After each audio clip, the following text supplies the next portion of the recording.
এই যে আসামি যারা যারা যে স্বীকারোক্তি দিছে এগুলো আমাদের কাছে ভিডিও রেকর্ড আছে এবং বিজ্ঞ আদালতে নিয়ে আসার পরে আমরা এই যে তার কাছ থেকে যেই ব্যাগটা নিয়ে গেছিল সেই ব্যাগটা কোথায় আছে এটা আপনারা অনেকে আমার সাথে ছিলেন। আমরা কিন্তু ওই যে এই ঝাড়ের থেকে ঝোপঝাড় থেকে ব্যাগটাও উদ্ধার করছি এবং ব্যাগের যা যা ছিল তাদের স্বীকারোক্তি অনুসারে বিজ্ঞ আদালতে তাদেরকে আমরা সোপর্দ করেছি এবং সারা রাত তাদেরকে আমরা নিবিড়ভাবে জিজ্ঞাসাবাদ করছি আমাদের সিনিয়র স্যাররা সহ। এটা যে শুধু আমি একলা এটা নিয়ে কাজ করছি এমন না কিন্তু ভাই, এটা আমাদের SP sir, additional SP sir, additional SP circle sir, OC sir, OC তদন্ত, আমরা সকলে মিলে কাজ করছি।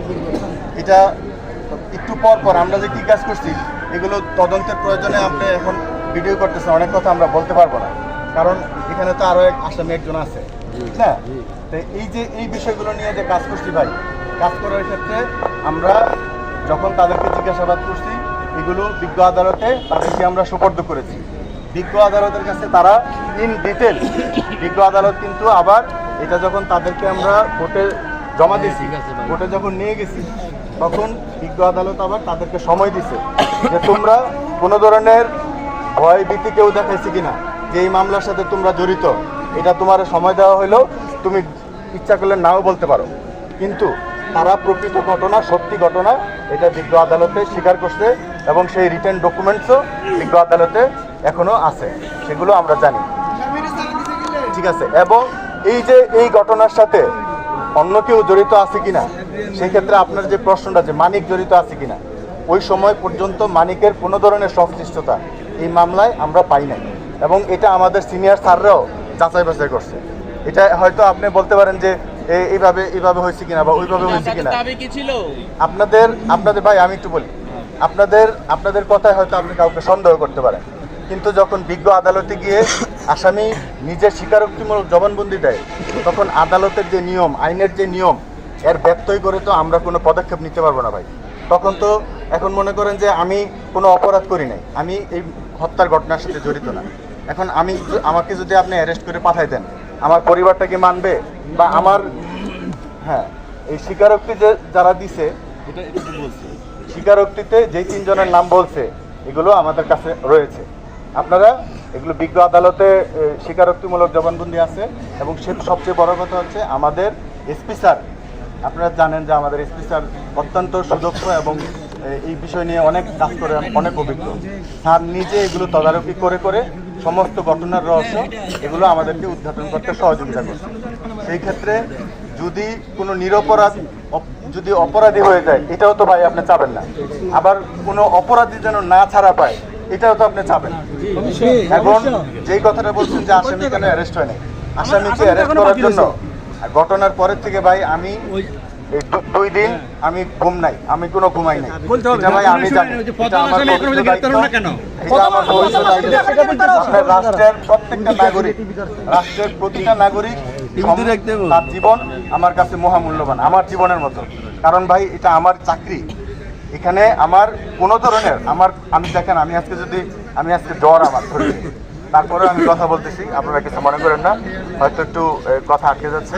তাহলে এটা কি ক্লিয়ার যে ওইখানে আসলে যাকে ছেড়ে দেওয়া হয়েছে সে এটার সাথে সম্পৃক্ত না? জি জি, এটা আরেকটা বিষয় হলো যে ওই গ্রামে মাদকের ব্যবসা হয়, অনেক লোক মাদকের ব্যবসা করে। অন্য কিছু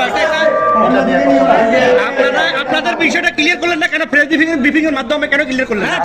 আমি প্রেস ব্রিফিং এর বিষয়টা আমি বলি।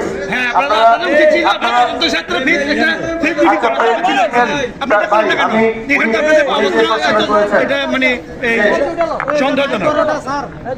উনি যে প্রশ্নটা করছেন যে আরেকটা প্রেস ব্রিফিং এ কেন জানাইলেন না, এই প্রেস ব্রিফিং এর জানানোর দায়িত্বটা ভাই আমাদের না, এটা আমরা ইনভেস্টিগেশন অফিসার, আমরা এটা ইয়াতে দেই, হয়তো আমাদের স্যাররা এটা বলবে, এটা প্রক্রিয়াধীন আছে।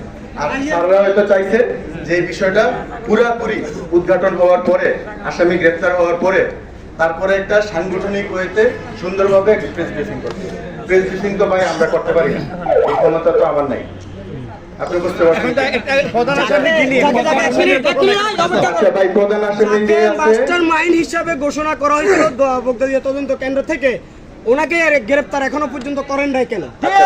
ভাই একটু বলি, আপনি যে প্রশ্নটা করেছেন যে তাকে গ্রেফতার করি নাই কেন এখনো, এই গ্রেফতারের প্রক্রিয়া চলমান আছে। আমার একটা টিম কাজ করতেছে এবং আমরা শুধু একটা টিম না, আরো অন্য ইয়ারা আছে। অনেক কথা আমি আপনাকে এখানে গ্রেফতারের বিষয়ে কথা বলতে পারবো না, তাহলে আমি আসামি ধরতে পারবো না।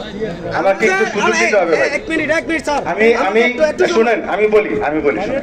আপনি যখন এই ঘটনার পরের থেকে আমি এই পর্যন্ত ভিকটিমের বাড়িতে 4 বার গেছি, ওনার ওয়াইফ আসতে জিজ্ঞেস করেন, আমি 4 বার গেছি এবং ওনার সাথে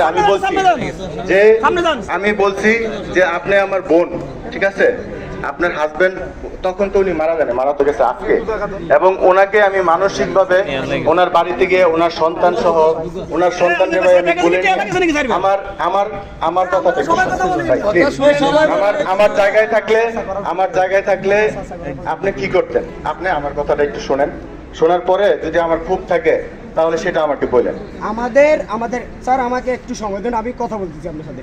আমাদের দাবিটা হলো যে এই ক্রাইমের সাথে যে মূল হোতা মাস্টার মাইন্ডের সাথে আপনারা কাজ করতেছে, বলছেন যে মাস্টার মাইন্ডে কাজ করা হয়েছে, ওনাকে এখন পর্যন্ত গ্রেফতার করা হয় নাই। আমরা লেমুয়া বাজিয়ার ব্যবসায়ী পক্ষ থেকে আসছি আপনাদেরকে ওনাকে দ্রুত গ্রেফতার করার দাবির জন্য এখানে আমরা। আচ্ছা ভাই, থ্যাংক ইউ। আপনারা যেটা বলছেন আমি একটু বলি ভাই, শুনুন। আপনারা তো এখানে যারা আছেন, এখানে কিন্তু আমি অল্প সময় না, প্লিজ একটু শুনেন একটু। এখানে আমি অল্প সময় না, এখানে কিন্তু মোস্ট অফ দ্য পিপল আপনারা যারা আছেন আমারে কিন্তু সহযোগিতা করেন, যারা আছেন আমি কিন্তু সবাইরই চিনি, কারণ আমি কিন্তু প্রায় 15 মাস যাবত এখানে আছি। আপনারা আমার সব কাজে সহযোগিতা করছেন। আজকে যদি সহযোগিতা না করতেন তাহলে এই অজ্ঞাতনামা, এই আপনারা মামলা করছেন অজ্ঞাতনামা, তাহলে আমি আসামিটারে আপনার সহযোগিতা ছাড়া ধরতাম কিভাবে? আপনারা করছেন বলেই তো আমি ধরছি। এবং আপনারা আমার প্রাণের মানুষ, এখানে যারা আছেন ভাই, আমি ওই বাড়ির থেকে বেরোছি, আমার বয়স যখন ওই কত 14-15, এরপরে লেখাপড়া করে চাকরিতে ঢুকছি, আমি বাড়িতে যাবো আবার 60 বছর বয়সে। তো এখন যেখানে আছি এটাই তো আমার বাড়ি ভাই, আপনারাই তো আমার আপনজন। তাহলে আপনার সুখে দুঃখে তো আমরা পাশে থাকি। আপনাদের যে কোনো কষ্ট আপনি দেখেন, আজকে যারা লেমুয়াতে যেই ধরনের ঘটনা বা যেখানেই হোক, আমি কিন্তু সঙ্গে সঙ্গে নিজে যাই। আমি ওই যে দারোগা পাঠায় দিয়ে বসে থাকি না, আমি নিজে যাই, নিজে ফেস করি, প্রত্যেকটা জায়গাতে আমি সুবিচার দেওয়ার চেষ্টা করি।